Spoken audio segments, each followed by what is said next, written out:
जय श्रीमन नारायण। जो टिप्पणी मैं देने जा रही हूँ वह रामानुज दास श्रीमन गट्टू वेणुगोपालन स्वामी द्वारा दी गई है। अध्याय 3 कर्मयोग, श्लोक 9। यज्ञार्थात् कर्मणोऽन्यत्र लोकोऽयं कर्मबन्धनः तदर्थं कर्म कौन्तेय मुक्तसङ्गः समाचर। ओम।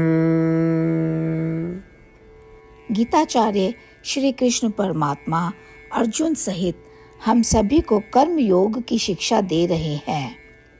परमात्मा कह रहे हैं, अर्जुन, हम वेदों द्वारा निर्धारित गतिविधियों को यज्ञ कहते हैं। इसीलिए अपने जीवन भर अपनी वित्तीय कमाई का उपयोग उन यज्ञों को करने के लिए करना चाहिए जो वेदों में वर्णित हैं, और हमें उन कमाई को करने के लिए ऐसे प्रयासों को, उन कर्मों को करना चाहिए जो वेदों द्वारा विहित हैं। अर्थात इसका मतलब है, सरल भाषा में हम ये कह सकते हैं कि हमें केवल उन्हीं निर्धारित गतिविधियों को करना चाहिए और ऐसे कर्मों को करना चाहिए, ऐसी कमाई करनी चाहिए जो कि वेदों में बताई गई हैं। तभी हम धन उपार्जन के लिए किए गए उन प्रयासों से बंधे नहीं रहेंगे। परंतु यदि तुम अपने स्वार्थ के लिए या किसी अन्य कारण से धन लाभ के लिए कार्य करते हो तो तुम उनसे बंधे रहोगे। इसका मतलब कोई भी कार्य जो ईश्वर के प्रति समर्पण करके किया जाता है वह हमें बंधन से मुक्ति दिलाता है, हमें कर्म बंधन में नहीं बांधता। इसका एक सरल उदाहरण यह भी है कि मान लीजिए हम ईश्वर को भोग लगाते हैं और भोग लगाने के बाद वो खाना हम खा लेते हैं तो हम उसमें कर्म बंधन से मुक्त हो जाते हैं। क्योंकि हमने वो ईश्वर को समर्पण किया है तो वो हमें कर्म बंधन में नहीं बांधता, उससे मुक्त कर देता है।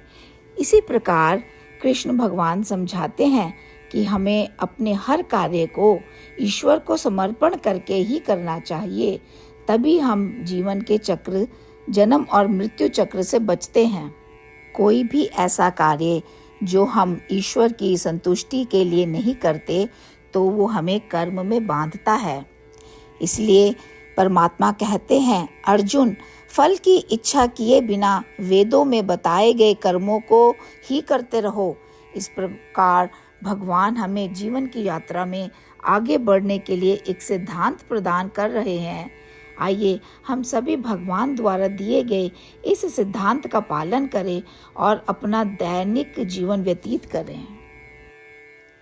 श्रीमद् भगवद गीता का संपूर्ण सार श्री कृष्ण परमात्मा द्वारा अध्याय 18 के श्लोक 65 से 70 में 8 कार्य करने के लिए दिया गया है। श्री कृष्ण कहते हैं, मैं उन लोगों से प्रेम करता हूँ जो इन 8 बातों का पालन करते हैं। मैं उन भक्तों की हर तरह से रक्षा करूंगा। श्री कृष्ण परमात्मा द्वारा बोली गई संपूर्ण भगवद गीता को सुनने के बाद अर्जुन कहते हैं, करिष्ये वचनम तवा, जिसका अर्थ है, श्री कृष्ण, मैं वैसा ही करूंगा जैसा कि आप कहते हैं।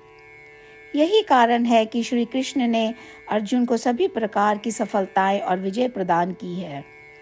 आइए हम परमात्मा को अपना वचन दें कि हम इन 8 कार्यों का पालन करेंगे। परमात्मा को इस शब्द देने से बड़ी कोई पूजा, तप या यज्ञ नहीं है। मैं यह 8 व्रत कहूंगी जो हमें करने चाहिए। आप सब कृपया अपने मन और हृदय में इन पर विचार करें।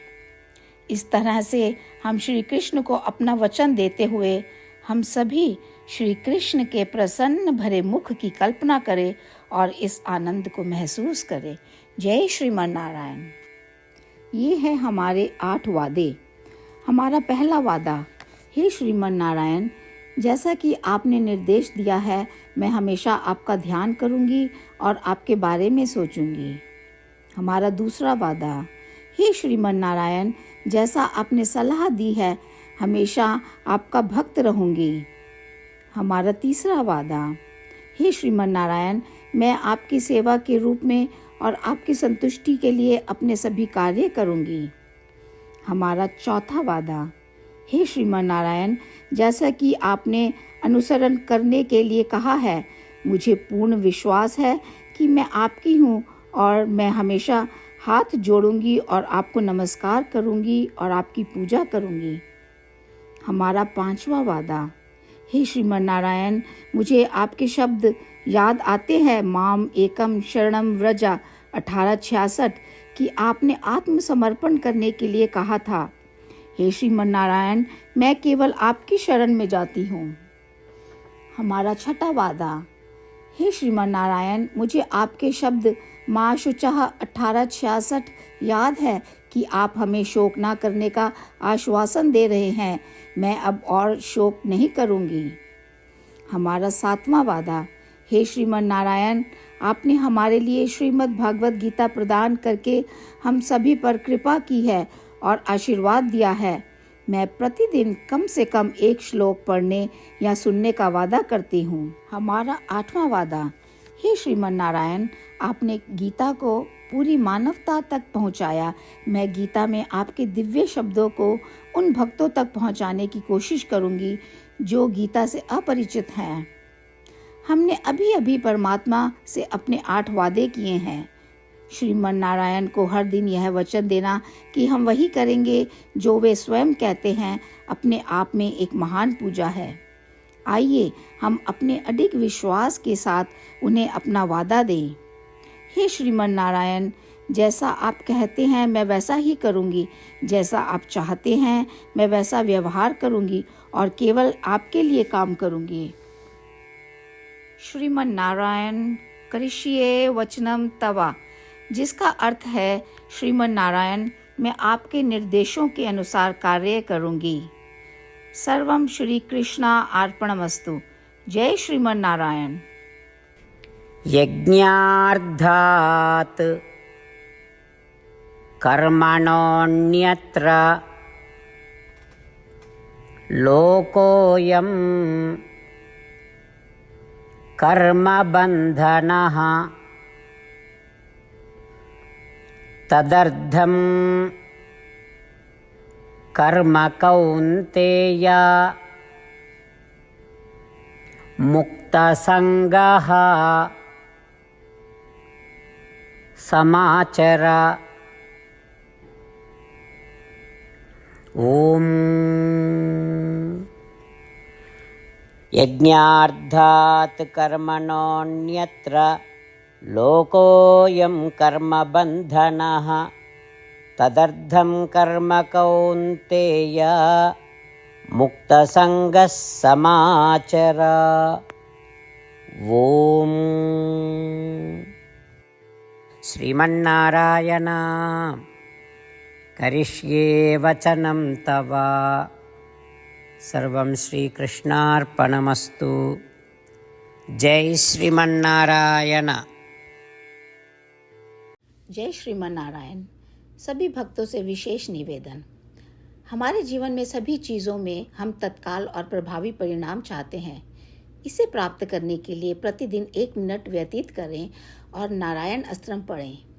नारायण अस्त्रम प्राप्त करने के लिए नारायण अस्त्रम वेबसाइट पर जाएं जो www.narayanastram.org है और पंजीकरण में अपना नाम और ईमेल प्रदान करें।